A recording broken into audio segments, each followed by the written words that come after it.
नमस्कार दोस्तों, जय श्री कृष्णा, हरे कृष्णा।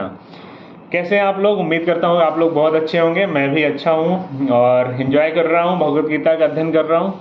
और आज भगवत गीता के अध्ययन में आगे बढ़ेंगे हम लोग। आज 26वां 27वां श्लोक पढ़ेंगे अध्याय 2 का। लेकिन इससे पहले कि हम भगवत गीता के अध्ययन में आगे बढ़ते हैं, आज जो है नवरात्रि का पहला दिन है। आज से नवरात्रि शुरू हो रही है, तो आप सभी को नवरात्रि की ढेर सारी शुभकामनाएं। और मेरी यही प्रार्थना है कि जो देवी माता हैं वो आप सबके जीवन में खुशियां लाएं और आप सबकी जो इच्छाएं हैं उसको पूर्ण करें।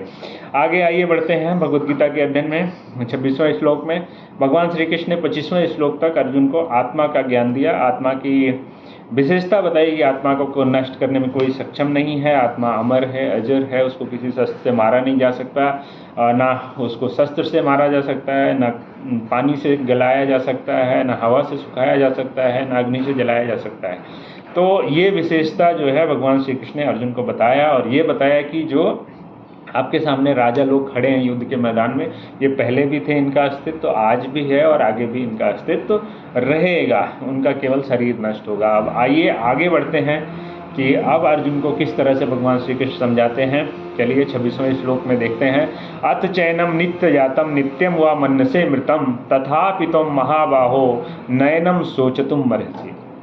अब यहाँ पे भगवान श्री कृष्ण अर्जुन के भाव, फेस के भाव को देखा तो कन्विंसिंग नहीं लगा आत्मज्ञान से, तो फिर अब दूसरे तरीके से समझाने का प्रयास करते हैं भगवान श्री कृष्ण अर्जुन को कि किंतु तुम यदि यह सोचते हो कि आत्मा अथवा जीवन का लक्षण सदा जन्म लेता है तथा सदा मरता है, तो भी हे महाबाहु तुम्हारे शोक करने का कोई कारण नहीं है।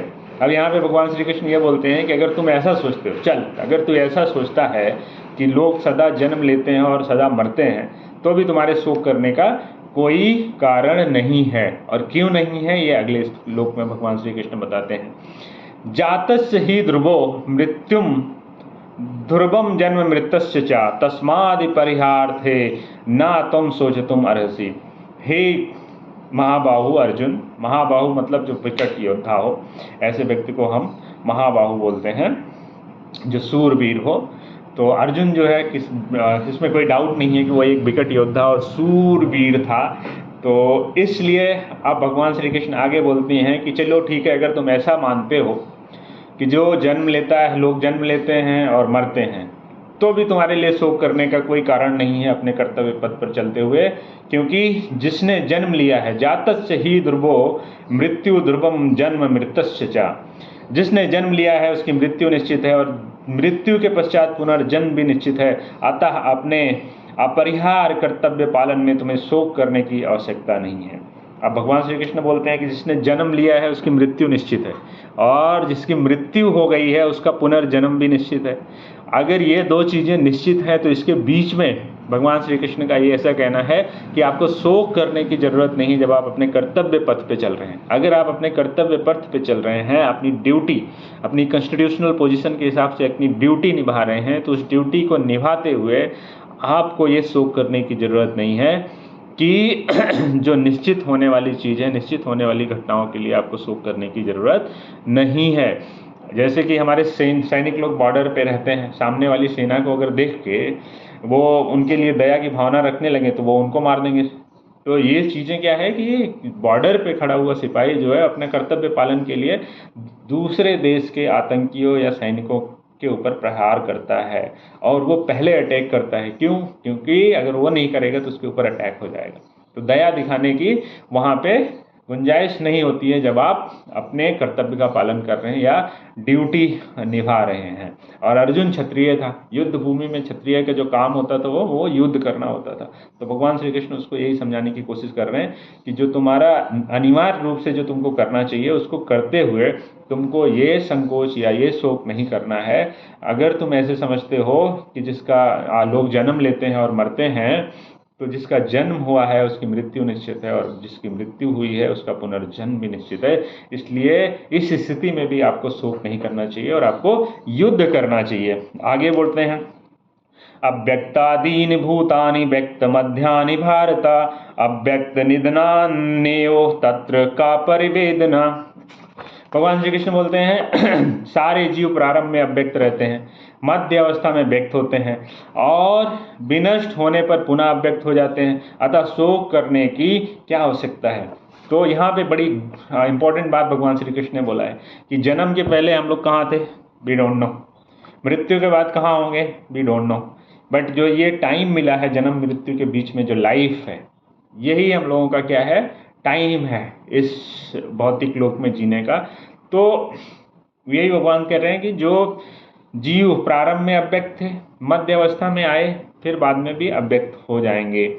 तो ऐसी स्थिति है तो भी आपको शोक करने की जरूरत नहीं है, अर्जुन को ऐसा बोल रहे हैं। अब यहाँ पे शास्त्रों में एक विशेष वर्णन होता है कि किस समय इस भौतिक लोक में जीवन होता है और किस समय भौतिक लोक में जीवन नहीं होता है। तो शास्त्रों में इसका वर्णन किया गया है कि जो ब्रह्मलोक है, ब्रह्मलोक का जब दिन चल रहा होता है, ब्रह्मलोक में जब दिन का समय होता है तो भौतिक लोक में जीवन होता है, और ब्रह्मलोक में जब रात चल रही होती है तो भौतिक लोक में जीवन नहीं होता है। तो वो दिन और रात का जो ड्यूरेशन होता है वो बहुत बड़ा होता है। दिन और रात का ड्यूरेशन इतना बड़ा होता है कि जैसे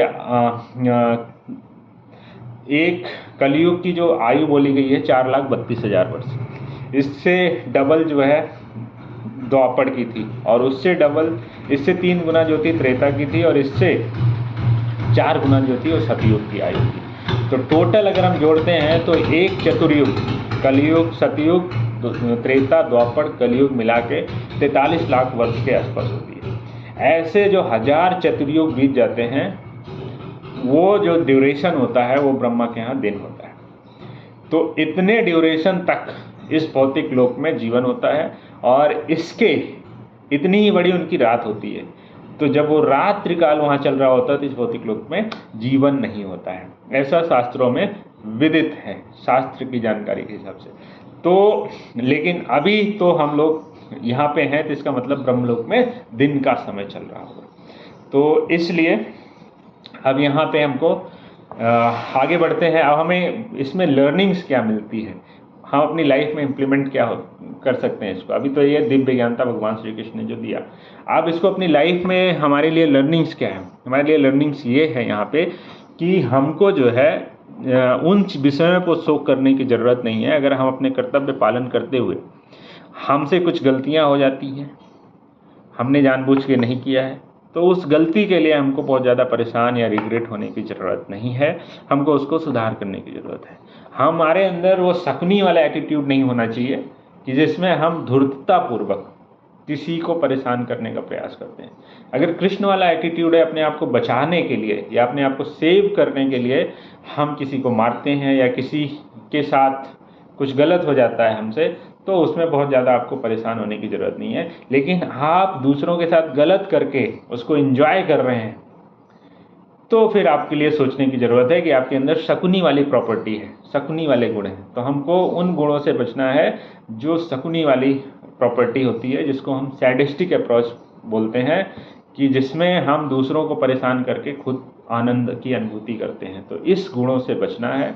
और जो अपने कर्तव्य पथ पे चलते हुए अगर हमसे कुछ गलतियां होती हैं, जानबूझ के नहीं होती हैं, तो उसमें हम लोगों को परेशान होने की ज़रूरत नहीं है। कभी कभी क्या होता है, भगवद गीता हम लोगों के लिए बहुत मददगार इसलिए भी होती है कि कभी कभी हम लोग कुछ करने जा रहे हैं अच्छा, और उसमें कुछ हमसे गलती हो गई, तो हम लोगों को क्या होता है, अपराध बोध होने लगता है कि भाई ये गलती हुई कैसे, इसमें हमको क्या होगा, किस तरह की परेशानियां झेलनी पड़ेंगी। तो भगवान श्री कृष्ण बोल रहे हैं कि जो चीज़ें निश्चित हैं और अपने आप अपरिहार्य कर्तव्य पथ पे चल रहे हैं, तो आपको टेंशन लेने की ज़रूरत नहीं है। अगर आपसे, जैसे बॉर्डर पे बैठा हुआ सिपाही, बॉर्डर पे बैठे हुए हमारे सैनिक, वो भी आतंकवादियों की हत्या तो करते हैं, लेकिन क्या उस हत्या से उनको दुखी होने की ज़रूरत है? नहीं।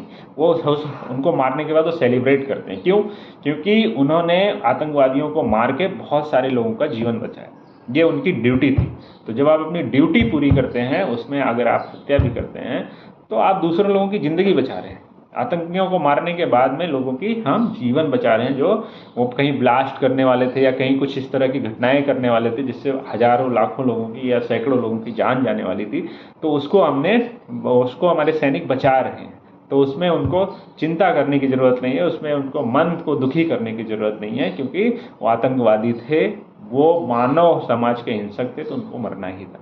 भगवान श्री कृष्ण ने ऐसे ही महाभारत युद्ध में भी करवाया, सबको मरवा दिया, जो धर्म के विरुद्ध थे, मानवता के विरुद्ध थे, उन सबको मरवा दिया।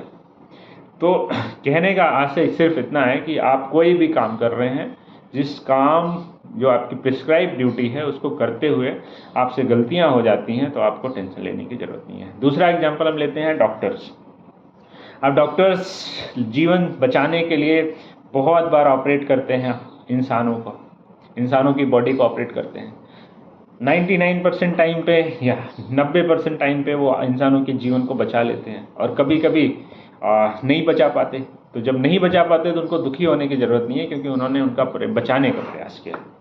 तो कहने का यही आशय है कि अगर आप अपने कर्तव्य पथ पे चल रहे हैं, आपने अपनी प्रिस्क्राइब ड्यूटी को फॉलो करने का प्रयास कर रहे हैं, तो आपको टेंशन लेने की ज़रूरत नहीं है। वो अगर आपसे कोई गलती होती है तो आपको टेंशन लेने की ज़रूरत नहीं है, उससे आप गलती से लर्निंग्स लेने की ज़रूरत है, सीख लेने की ज़रूरत है, जिससे भविष्य में आप उस तरह की सिचुएशन को इनकाउंटर करके सक्सेसफुली निकल सकें। उम्मीद करता हूं कि ये वीडियो आप लोगों को अच्छा लगा होगा, और मेरे साथ जुड़े रहिए। भगवद गीता के और बहुत सारे वीडियोस आने वाले हैं, और एक एक करके हम सारे श्लोकों पर चर्चा करेंगे। मेरा यही आशय है कि भगवद गीता का जो ज्ञान है वो सब तक पहुँचे सिंपल भाषा में, और उसका व्यवहारिक एप्लीकेशन भी आप अपने जीवन में लगा सकें। यही मेरा उद्देश्य है। Thank you very much. Thank you for watching this video. धन्यवाद। हरे कृष्णा।